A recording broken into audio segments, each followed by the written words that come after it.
नमस्कार मित्रांनो, माहिती आपल्या कामाच्या चॅनलच्या माध्यमातून मी तुमच्यासाठी आज घेऊन आलेलो आहे क्रेडिट कार्ड या विषयाची माहिती। तर चला तर आपण जाणून घेऊ क्रेडिट कार्ड म्हणजे काय। वैयक्तिक वित्त व्यवस्थापित करण्यासाठी आणि सुरळीत व्यवहार करण्यास मदत करण्यासाठी एक सोयीस्कर साधन म्हणून क्रेडिट कार्ड आज अधिकाधिक लोकप्रिय झाले आहे। भारतातील वित्तीय उद्योग ग्राहकांच्या विशिष्ट गरजा आणि प्राधान्य पूर्ण करणारी अनेक क्रेडिट कार्ड्स ऑफर करतो।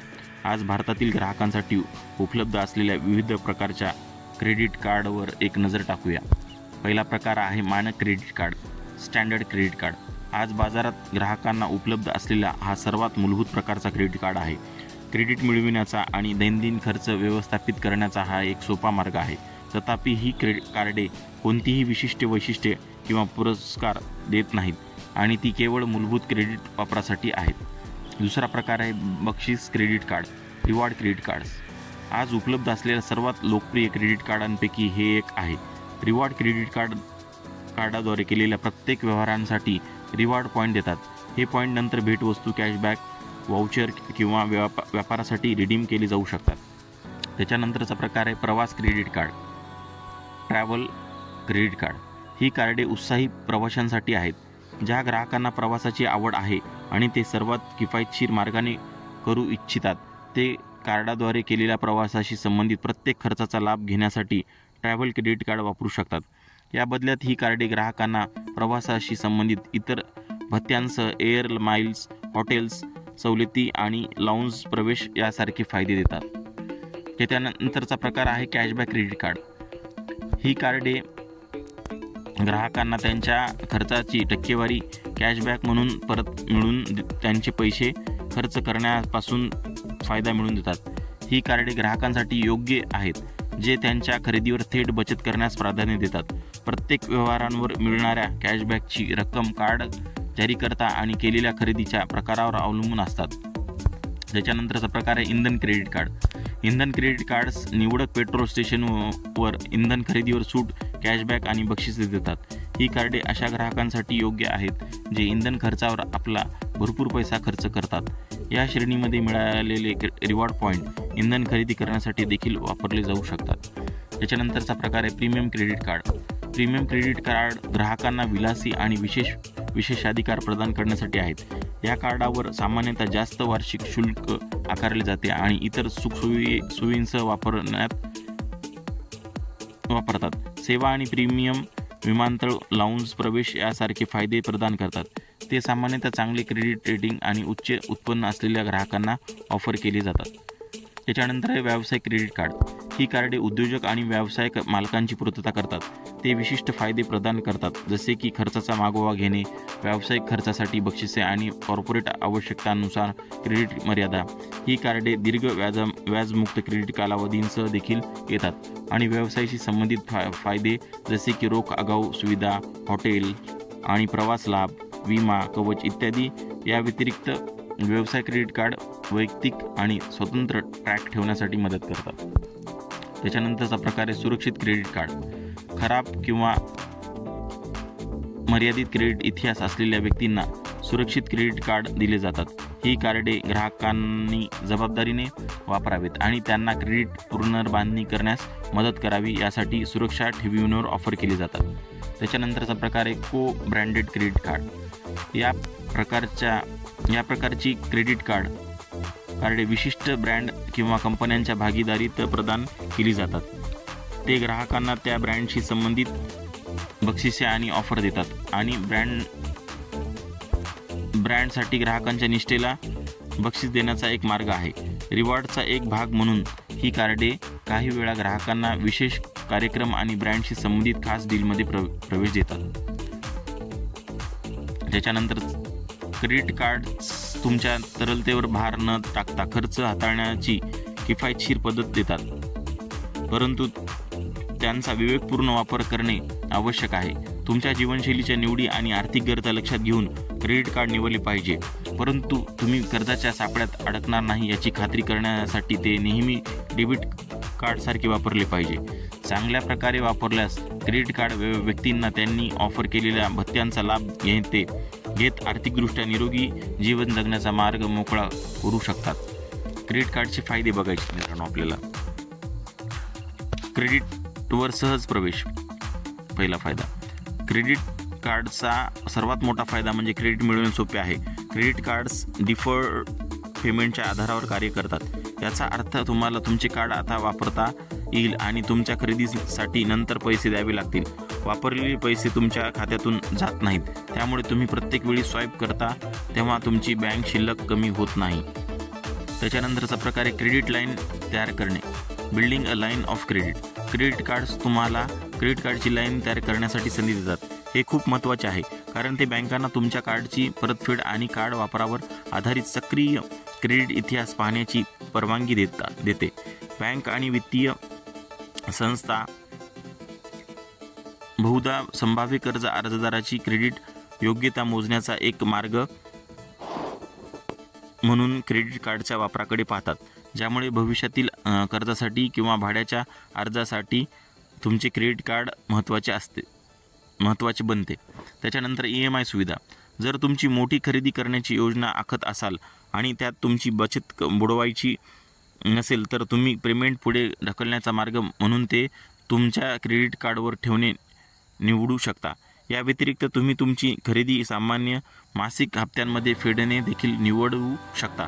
तुम्ही त्यासाठी कमी पैसे देत नाहीत याची खात्री करून आणि तुमची बँक शिल्लक कमी करत नाहीत. टेलिव्हिजन किंवा महागडे रेफ्रिजरेटर यांसारख्या खरेदीसाठी पैसे देण्यासाठी वैयक्तिक कर्ज घेण्यापेक्षा EMIद्वारे पैसे देणे स्वस्त आहे. त्याच्यानंतरचा फायदा आहे प्रोत्साहन आणि offer. Incentives and offers.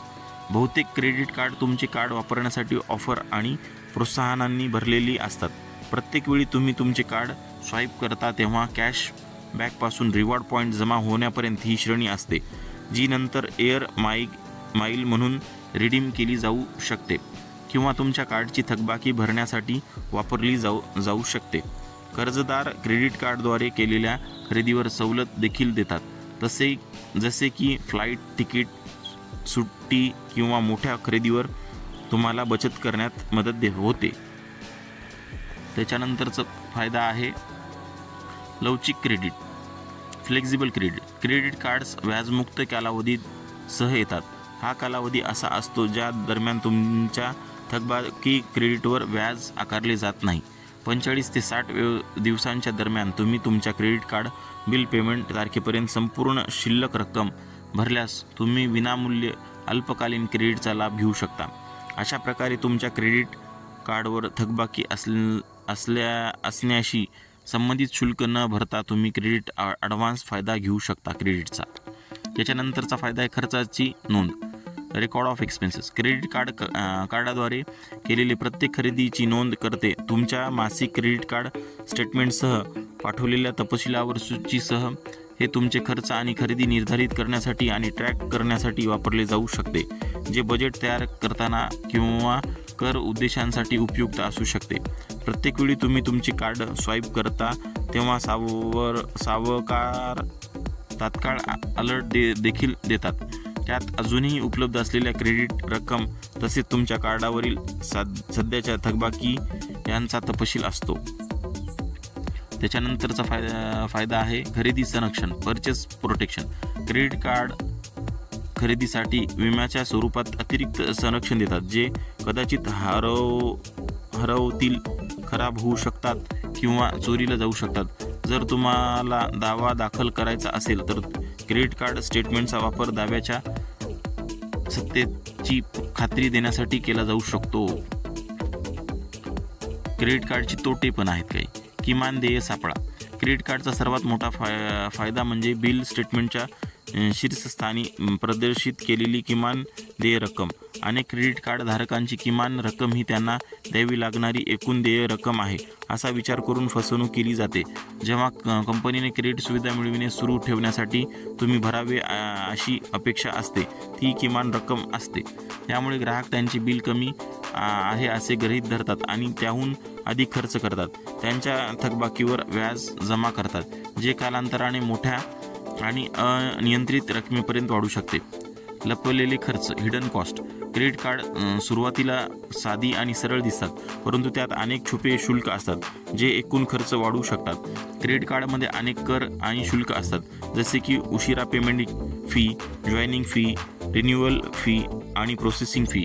Card payment चुकवल्यास दंड होऊ शकतो आणि वारंवार उशिरा पेमेंट केल्याने तुमची क्रेडिट मर्यादा कमी होऊ शकते, ज्याचा तुमच्या क्रेडिट स्कोअरवर आणि भविष्यातील क्रेडिट संभावनांवर नकारात्मक परिणाम होईल.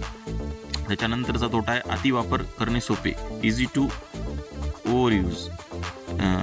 रिव्हॅल्युइंग क्रेडिटसह तुमची बँक बॅलन्स सारखीच राहिल्याने तुमची सर्व खरेदी तुमच्या कार्डवर ठेवण्याचा मोह होऊ शकतो, ज्यामुळे तुम्हाला किती देणे बाकी आहे याची तुम्हाला माहिती नसते. यामुळे तुम्हाला तुमच्या भविष्यातील देयकांवर कर्ज आणि उच्च व्याजदराचे चक्र सुरू होऊन तुमच्या परतफेड करण्यापेक्षा जास्त खर्च करणे आणि देय होऊ शकतो. त्याच्यानंतरचा तोटा आहे उच्च व्याज, हाय इंटरेस्ट रेट. तुम्ही तुमच्या बिलिंग देय तारखेपर्यंत तुमची थकबाकी भरली नाही तर रक्कम पुढे नेली जाते आणि त्यावर व्याज आकारले जाते. व्याजमुक्त कालावधीनंतर केलेली खरेदीवर हे व्याज ठराविक कालावधीत जमा केले जाते. क्रेडिट कार्डचे व्याज दर खूपच जास्त आहेत. सरासरी दर दरमहा 3% आहे, ज्याची रक्कम वार्षिक 36% असेल. त्याच्यानंतरचं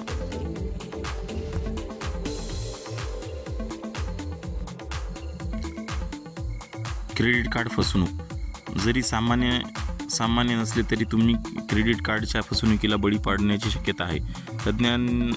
तंत्रज्ञानातील प्रगतीमुळे कार्ड क्लोन करणे आणि गोपनीय माहितीमध्ये प्रवेश मिळवणे शक्य आहे, ज्याद्वारे दुसरी व्यक्ती किंवा संस्था तुमच्या कार्डवर खरेदी करू शकते. संशयास्पद वाटणाऱ्या खरेदीसाठी तुमचे स्टेटमेंट काळजीपूर्वक तपासा आणि तुम्हाला कार्ड फसवणुकीचा संशय आल्यास ताबडतोब बँकेला कळवा. फसवणूक सिद्ध झाल्यास बँक सहसा शुल्क माफ करतात, त्यामुळे तुम्हाला चोरांकडून आकारलेल्या खरेदीसाठी पैसे द्यावे लागणार नाहीत. तुमचे क्रेडिट कार्ड योग्य कसे वापरावे हे तुम्हाला थोडक्यात सांगायचे. तुमचे क्रेडिट कार्डावरील अखंड खर्चामुळे कर्जबाजारी होण्यापासून टाळण्यासाठी खालील टिप लक्षात ठेवाव्या. छान प्रिंट वाचा, जेणेकरून तुम्हाला तुमच्या कार्डवर चालणारे सर्व शुल्क आणि अटींची माहिती असेल. आपण परतफेड करू शकता त्यापेक्षा जास्त खर्च करू नका. तुमच्या कार्डवर दैनंदिन खरेदी करणे टाळा, जेणेकरून तुम्ही किती खर्च करत आहात याची तुम्हाला जाणीव होईल. तुमची क्रेडिट मर्यादा वेळोवेळी तपासा आणि तुम्ही तुमच्या उपलब्ध क्रेडिट मर्यादेच्या 40% ओलांडल्यावर खर्चावर लगाम घाला.